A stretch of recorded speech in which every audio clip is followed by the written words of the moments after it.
Campeão em 74, 89, 97 e 2000, são 1.413 jogos com 538 vitórias, 428 empates e 447 derrotas. Chegou a hora de falar do Vasco no nosso especial em Eu Gol, e eu trago como convidado o Flávio Dias, do Atenção Vascaínos. Tudo bem, Flávio? Queria que se apresentasse e falasse um pouco também do trabalho de vocês no Atenção Vascaínos. Carlos, um abraço para você, para a galera toda que está ligada na gente, nesse bate-papo. Bom, eu sou Flávio Dias, sou âncora do canal Atenção Vascaínos, um canal que está fazendo 6 anos agora nessa temporada 2025, canal que foi criado em 2019 para trazer notícias do Vasco, jornalismo. A gente tem uma equipe bastante diversificada, mas só jornalistas, e a gente está nessa batalha aí para informar o torcedor do Vasco, um torcedor tão angustiado, tão preocupado com o futuro do clube, mas que sempre tem muitas esperanças. E vamos falar aí desse Campeonato Brasileiro, dessa temporada que já iniciou, mas a partir de agora é a hora que a gente separa aí as crianças dos homens, né? Quando vem o Campeonato Brasileiro, que tem sido um terror para o Vasco nos últimos anos. Além disso, agregado a uma Sul-Americana, Copa do Brasil, que o Vasco chegou ano passado numa semifinal, a gente vai ter condição de falar bastante. Então, atenção, vascaínos, eu espero que todos vocês possam nos seguir, possam curtir os nossos vídeos. A gente tem vídeos diários, são 3 vídeos diários, muitas lives, e a gente conta com vocês nas redes sociais, no @avascaínos, e no YouTube com o Atenção Vascaínos e o AV+, que é um canal secundário que a gente tem, que é um canal mais de entretenimento, com games, com colunas eletrônicas, enfim. Apresentado o AV, e me apresento também. Muito bacana. Quem quiser seguir, a gente vai deixar o link na descrição também para seguir o Atenção Vascaínos e todas as redes do trabalho do Flávio com atenção. Flávio, 2025 do Vasco até aqui, fazendo um resumão assim, você falou que agora é hora de diferenciar os homens dos meninos, né? Como é que foi a parte da temporada dos meninos assim, né? O Campeonato Carioca do Vasco até aqui, o Vasco chegou na semifinal, acabou eliminado de forma até previsível, né? Para o rival Flamengo. O Campeonato Carioca é um campeonato que, infelizmente, no Brasil ainda baliza muito a temporada inteira, né? É responsável por queda de treinadores, críticas a jogadores, a barração de atletas, a críticas à diretoria, quando não deveria ser, porque o campeonato estadual, especificamente, as próprias federações, elas desvalorizam muito. Mas no caso do Vasco, que é um clube que está aí há 25 anos sem ganhar um Campeonato Brasileiro, há 14 sem ganhar uma Copa do Brasil e há exatos 9 anos sem ganhar um título estadual, é uma competição que o Vasco deveria brigar mais. Só que o âmbito regional para o Vasco tem sido muito desigual, porque o Vasco tem como adversários os 3 últimos campeões de Copa Libertadores da América: o Botafogo, o Fluminense e o Flamengo. Então, a desigualdade é muito grande de um clube que vive problemas financeiros recorrentes, de um clube que teve uma SAF que fracassou, que ainda não naufragou porque o modelo está instituído, é estatutário, mas deu errado. A parceria do Vasco foi com uma empresa que se envolveu em centenas e milhares de escândalos e ainda está buscando complicar ainda mais a vida do Vasco nessa busca de um novo parceiro. Então, isso reflete muito no campo. O Vasco fez um time, ano passado, com alguns jogadores interessantes, teve uma ótima fase com o jovem técnico Rafael Paiva, que foi quem substituiu o Álvaro Pacheco, que tinha vindo de Portugal, para o lugar do Ramon Dias. Só que o Vasco também deu muito azar no passado, com questão de lesões, perdeu Paulinho e Jair no início de temporada, 2 jogadores que tinham sido, principalmente o Paulinho, muito importantes na temporada 2023. Perdeu Adson e David com lesões sérias, todas lesões articulares, o Adson com uma fratura por estresse e o David mais um caso de ligamento cruzado anterior. Então houve um desmanche do time, mas mesmo assim o Vasco consegue chegar à 10ª posição no Campeonato Brasileiro, a uma semifinal de Copa do Brasil e vem para o Campeonato Carioca com uma expectativa de ter um elenco minimamente formado, com as voltas do Paulinho e Jair, ainda engatinhando em termos físicos, consegue fazer bons jogos contra equipes menores. Alguns jogos ainda mostram deficiências, como foi o jogo do Volta Redonda em Cariacica, que o Vasco conseguiu empatar o jogo aos 50 minutos do segundo tempo, que já descortinava assim, uma fragilidade principalmente na questão de profundidade. O time do Vasco é um time que não conta com jogadores de profundidade, de quebra de linha, de ataque ao último terço há muito tempo. O Vasco tinha um colombiano, o Emerson Rodrigues, que era um jogador de velocidade, mas era um jogador muito atrapalhado, tecnicamente muito frágil, muito enrolado, e vai com esse elenco para disputar o Campeonato Carioca. A direção do Vasco tem enormes dificuldades de contratar, enormes, não consegue contratar. O trabalho do diretor executivo Marcelo Santana, na minha ótica, é um trabalho fraco, porque ele fez uma janela do meio do ano passado muito ruim, trazendo o Jean Davi, trazendo o Maxi Domingues, avalizando Souza e Alex Teixeira na vinda com o Felipe Coutinho. Então a gente tem uma janela fraca. É bom lembrar que em 2023, quando o Vasco jogou o Campeonato Brasileiro, ainda sob a gestão do Paulo Brax, que foi o primeiro executivo da SAF, a temporada iniciou muito mal para o Vasco, não no Campeonato Carioca. O Vasco joga um bom Campeonato Carioca em 23, é eliminado pelo Flamengo da mesma forma, mas competindo muito mais em 2 jogos, um 3-2 e um 3-1. Era o início dessa equipe que hoje está, com o Léo Jardim, com o Puma, com o Léo Pelé, com o Capasso, com o Jair, com o Piton, foi o Pedro Raul, foi formado um time. E aí o Vasco começa o Campeonato Brasileiro com 2 resultados muito bons, ganhando do Atlético Mineiro em Belo Horizonte, na estreia do Brasileirão 23, e empatando com o Palmeiras, depois de ganhar de 2-0 o primeiro tempo no Maracanã. E engrena 9 derrotas seguidas. E isso desestabiliza demais. E a rota é corrigida no meio do ano, numa janela bem feita, porque o Vasco traz Verratti, o Vasco traz Payet, o Vasco traz Gary Medel, o Vasco traz Maicon, consegue montar um grupo melhor e consegue chegar melhor no final do ano, apesar de que briga até a última rodada para não cair. Mas esse grupo fica e prova que as janelas bem feitas corrigem as rotas. E ano passado a janela não foi boa. E esse ano, de novo, no início da temporada, não se sabe por quê. Porque não foi por falta de dinheiro, porque logo depois, muito para o final já, o Vasco consegue fazer investimentos altos e exatamente por conta do timing errado.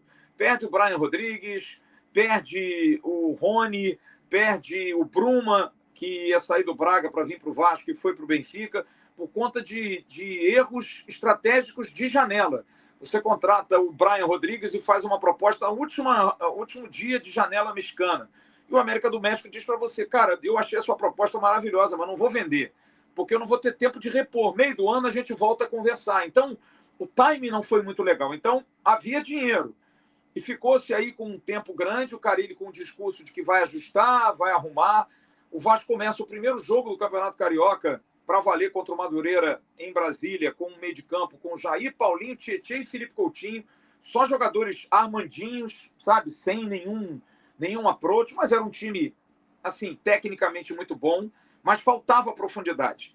E exatamente por isso, por faltar a profundidade, o time melhora um pouquinho quando o Ryan volta do Sub-20, do Sul-Americano. O time consegue fazer um bom jogo contra o Nova Iguaçu na Copa do Brasil, passa bem, consegue fazer um bom jogo contra o Flamengo. O primeiro jogo, o Vasco até no primeiro tempo foi bem, mas acabou também perdendo num gol, assim, desafortunado do Bruno Henrique, num lance que ele erra o chute e acaba fazendo um gol.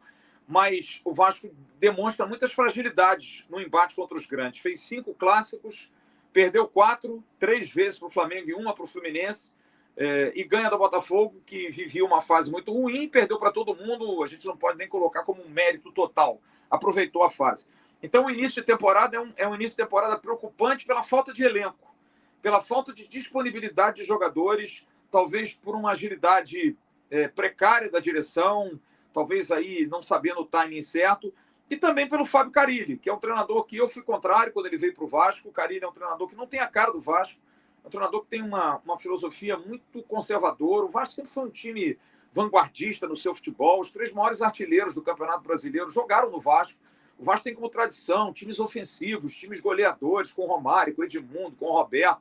De repente, o Vasco fica refém de novo do Pablo Verratti, sendo o único jogador que voltou a ser artilheiro do Carioca. Mas o Carille, ele não foge do pragmatismo dele, que era algo que os santistas avisavam a gente. Vocês vão sofrer com o Carille, porque ele até consegue as vitórias, consegue os resultados, mas é de uma forma muito dolorida.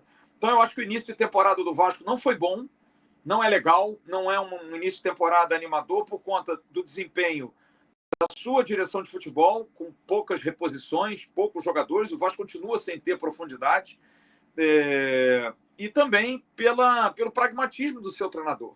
E a gente espera que agora mude, porque Adson está voltando, Paulinho e Jair já vão ter mais tempo, O David volta no meio do ano, bem ou mal a direção contratou aí 3 jogadores, sendo que um muito contestado, que é o Lloyd Augusto, que é um jogador angolano que ninguém conhece, que vem de um time que eu brinco aqui, é o Cuiabá, com todo respeito ao Cuiabá da Turquia, que é o Alanya Sport.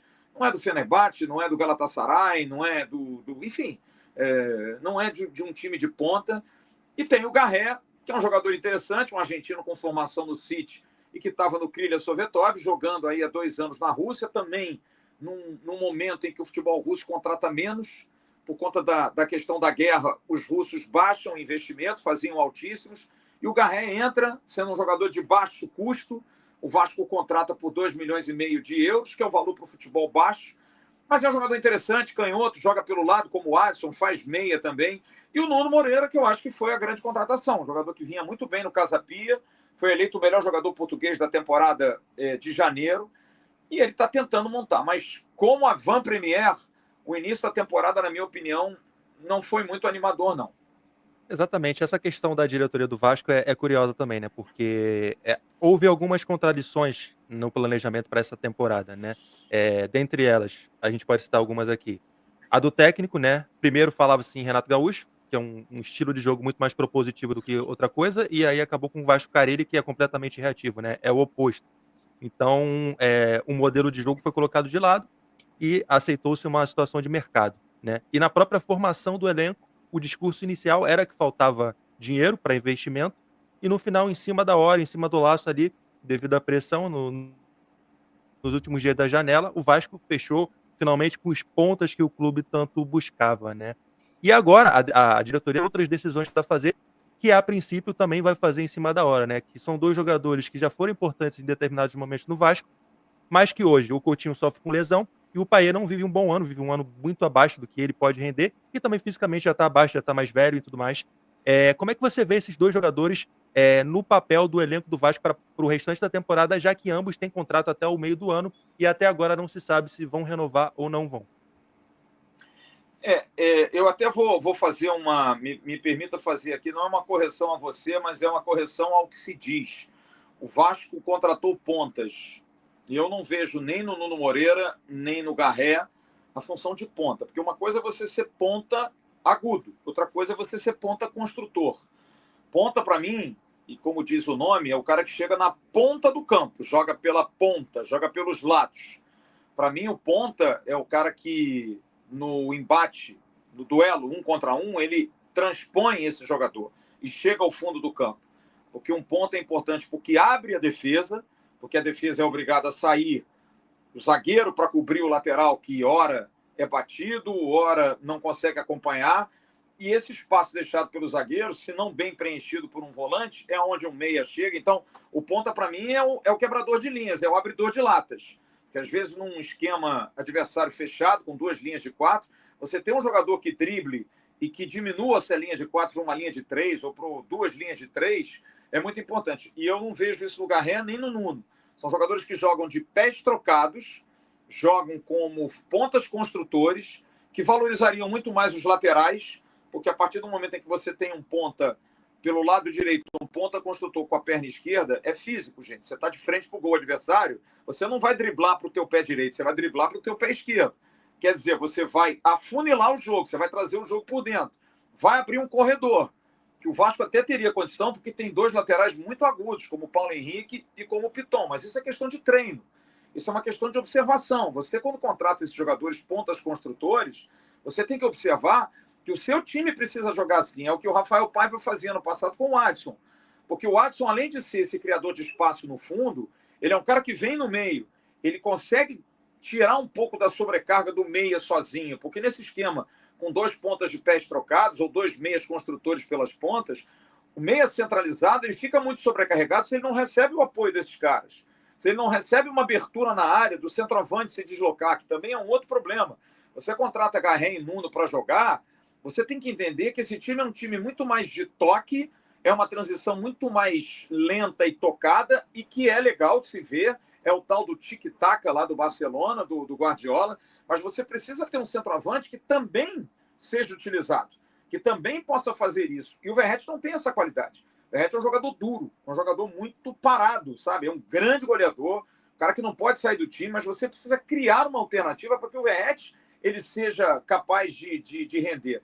E para mim, ou você potencializa os laterais ou você cria a opção de ponta para o fundo, para chegar na linha de fundo e ter um centroavante no primeiro pau, ter um centroavante vindo de frente.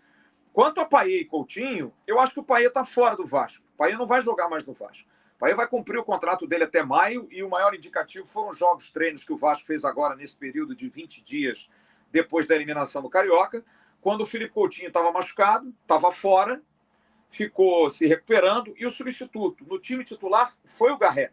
O Garré jogou por dentro. Garré e Nuno revezavam por ali com o Ryan e Verratti jogando na frente. Você tira o Garré da ponta, você tira o Nuno da ponta e joga com dois centroavantes. É quase um 4-2-2-2, tá? É um pouco assim, é um 4-2-3-1, ou um 4-2-2-3. Você pode fazer alguma 4-2-1-3. Você pode fazer algumas variáveis.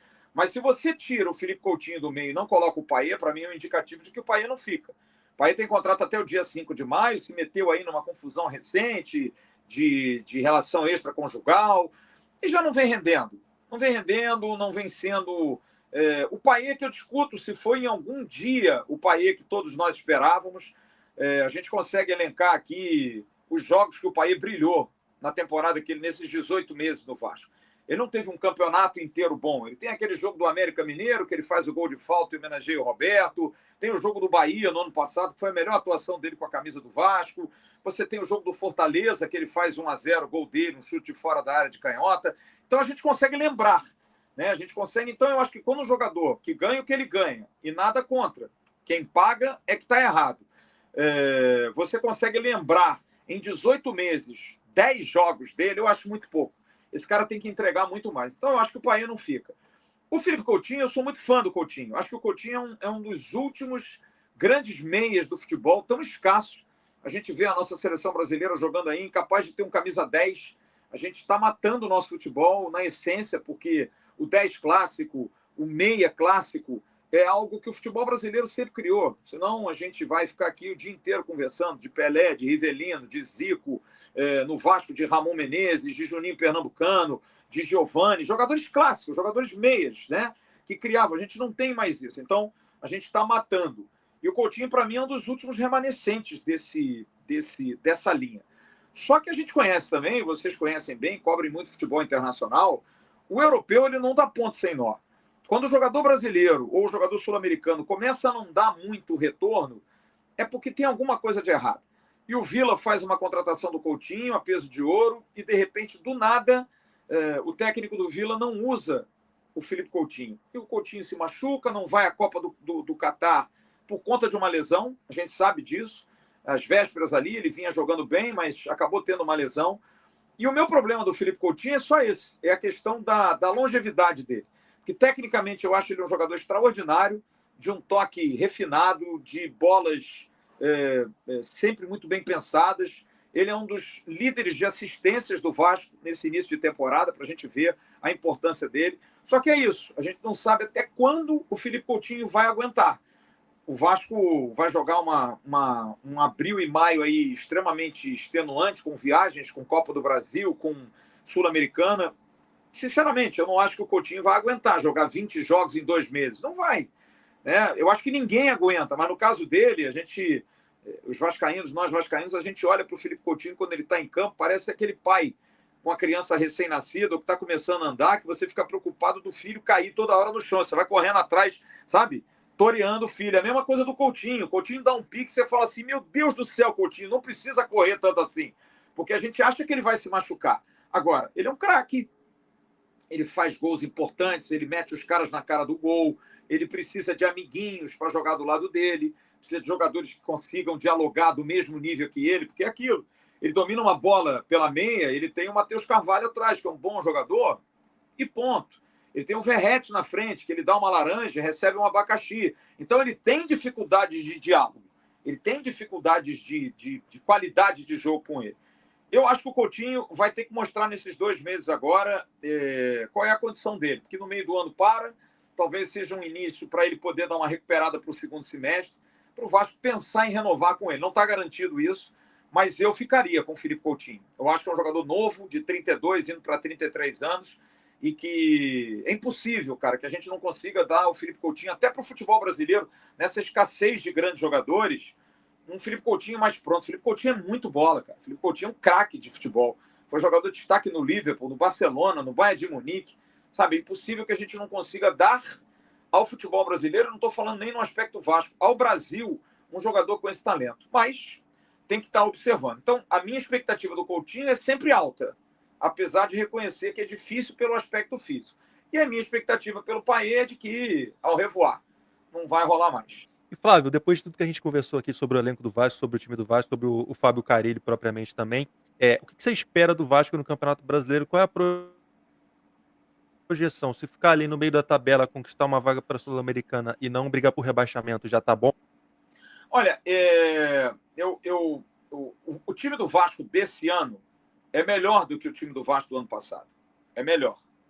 Um time mais experiente, porque muitos desses jogadores estiveram no ano passado, muitos. É um time que vem calejado aí já de 2 anos jogando juntos, numa base. Léo Jardim, Paulo Henrique estava aqui no ano passado e no ano retrasado. É bom lembrar que o Paulo Henrique é quem cruza a bola para o Serginho em final de 23 para fazer aquele gol contra o Bragantino. Então o Paulo Henrique já estava. A gente tem o João Vitor, que jogou no ano passado. O Maurício Lemos está chegando agora, uma novidade, é um zagueiro. O Piton é um dos primeiros, é o segundo jogador desse elenco que mais jogou. O Piton tem 118 partidas com a camisa do Vasco. Você tem no meio o Hugo Moura, que chegou ano passado, então está calejado. Você tem o Paulinho, que foi importantíssimo em 23 e infelizmente se machucou em 24. Você tem o Felipe Coutinho, que eu acabei de colocar aqui, que é um jogador importante. Você tem o Verratti, que nem se fala, é o artilheiro do Vasco, Copa do Brasil, Campeonato Carioca, ficou entre os 3 maiores artilheiros do Campeonato Brasileiro no ano passado, é um jogador emblemático, capitão do time. Tem o Garré, o Nuno, que chegam aí como possibilidades. Tem a promessa da direção, e eu inclusive já informei isso até no canal, que a janela está logo aí, de investir novamente na janela do meio do ano, contratando pelo menos mais um atacante. Um atacante, a gente pode ser o Brian Rodrigues, né? O América do México não plantou a sementinha para frente, seria um baita de um reforço, jogador de muita força física, atacante, um meia e um zagueiro, que daria um corpo maior. Eu acho o seguinte, se o Vasco jogar de uma maneira inteligente, a la Carille, principalmente se defendendo e entendendo que há times melhores do que ele no Brasileiro, mas também há times piores do que ele ou iguais a ele no Brasileiro, o Campeonato do Vasco não vai ser contra o Palmeiras. O Campeonato do Vasco não vai ser contra o Flamengo. O Campeonato do Vasco talvez não seja nem contra o Inter, apesar de que ano passado o Vasco venceu o Inter. Então, tendo um time melhor, que eu acho que o Vasco tem individualmente, montando estratégias certas para certos jogos, você aproveitando o Caldeirão de São Januário, que é importante, que é um fator desequilibrante. O Vasco tem que jogar para o seu público, muito importante. Vendeu aí 2 mandos de campo, que precisa de grana, mas vai jogar contra Palmeiras e Botafogo. Talvez o Palmeiras, eu não vejo tanto problema, porque não é o adversário do Vasco. Mas jogar em São Januário a gente tinha mais chance de ganhar. Gente, o Vasco não ganha do Palmeiras em São Januário, se eu não me engano, desde 2015 ou 2016, alguma coisa assim. Então, sabe, não é isso que vai atrapalhar. Mas se o Vasco fizer Ceará, Sport, Mirassol, Fortaleza, eu acho que dá para o Vasco conseguir aí um meio de tabela ou até mesmo uma pré-Libertadores. Eu vejo no Vasco potencial. Só não acho que a gente possa ter paciência para esperar. O problema do Vasco e do vascaíno é que a paciência é muito pequena e se a gente começar mal o campeonato, se a gente não for bem nas primeiras rodadas, eu não sei até que ponto vai se trocar de treinador. E é como você muito bem disse, a gente precisa ter uma como é que eu vou dizer? Uma coerência. Porque você pensa o Renato e depois pensa o Carille, o que você está pensando de futebol, né? São treinadores totalmente opostos, totalmente diferentes.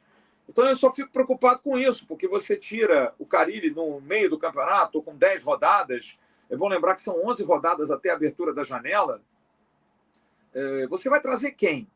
Com que filosofia? Porque você traz um técnico que privilegia a defesa e demite o cara porque o cara não faz gol, bom, você já deveria saber disso. Aí você traz o Renato Portaluppi, que é um cara de muito mais ofensividade, mas as defesas não são tão sólidas assim. O problema do Vasco é um pouco do padrão. O Vasco precisa definir a sua vida no que ele quer, como jogo, como forma de atuar. E eu acho que esse é o grande problema do Vasco. O Vasco tem variado demais. O Vasco, para vocês terem uma ideia, desde 2019, praticamente, o Vasco trocou 27 vezes de técnico. 27 vezes. É um negócio inacreditável. Se você for botar uma média aí, são praticamente 4 técnicos por ano, tirando aí os interinos, talvez. Vai colocar de 19 a 25, são 6 anos. 6 por 27, faz as contas aí, cara. É muito treinador, é muito treinador. Então, será que o problema é só o técnico? Será que não é uma filosofia de trabalho? Será que não é contratar os melhores jogadores? Será que ao invés de você contratar 30 jogadores para reforçar o seu elenco, gastar com Jean Davi, com Max Domingues, com Souza, com Alex Teixeira, com Emerson Rodrigues, pegar esses 5 e contratar um pelo salário deles, um cara que resolva 2 no máximo? Será que não é muito mais lógico isso? Então, a minha opinião é essa. Eu acho que o Vasco pode fazer um bom campeonato brasileiro. Acho que o Vasco pode conseguir umas coisas interessantes. Mas me preocupa muito essa instabilidade, sabe? Quanto ao futuro do treinador, quanto ao futuro do clube, quanto à filosofia de trabalho, o que o Vasco quer dentro de campo, quais são as prioridades do Vasco. Enfim, eu só acho que o Vasco não pode bobear. O Campeonato Brasileiro é uma competição, é um 24 horas de Le Mans. Prova de resistência, sabe? Você tem que ter resistência e durabilidade. Você não pode bobear achando, eu estou bem na Sul-Americana, vou disputar a semifinal, eu estou chegando na semifinal de Copa do Brasil. Lembre-se sempre daquele papo do Renato, lembra? A gente vai jogar Libertadores para a gente brincar depois no Brasileiro. Acabou que perdeu a Libertadores e quase foi rebaixado no Brasileiro. Então eu acho que o Campeonato Brasileiro é algo muito sério para um time que não tem elenco e que não tem estabilidade certa ainda, que é o caso do Vasco. Então, se ficar entre os 10 ali, eu já vou me dar por muito satisfeito. Infelizmente, porque esse não é o Vasco que eu vi. Exatamente, essa é a realidade do Vasco. Hoje o Vasco é basicamente um almirante sem rumo, né? Flávio Dias, agradeço demais aí você passar pra gente um panorama mais claro do que é o Vasco e de como vai o Vasco pro Campeonato Brasileiro. Você deixar o link na descrição. Agradeço demais, a gente encerra por aqui. Flávio, brigadão, viu? Valeu, gente. Obrigado. Obrigado aí pelo carinho, obrigado pela atenção. Curta aí o Atenção Vascaíno. Obrigado pelo convite, Carlos. Obrigado aí, rapaziada do site. Obrigado pelo espaço. Esperamos que a gente tenha um Campeonato Brasileiro bom e que o Vasco consiga competir de uma forma igual aí com todos. Grande abraço.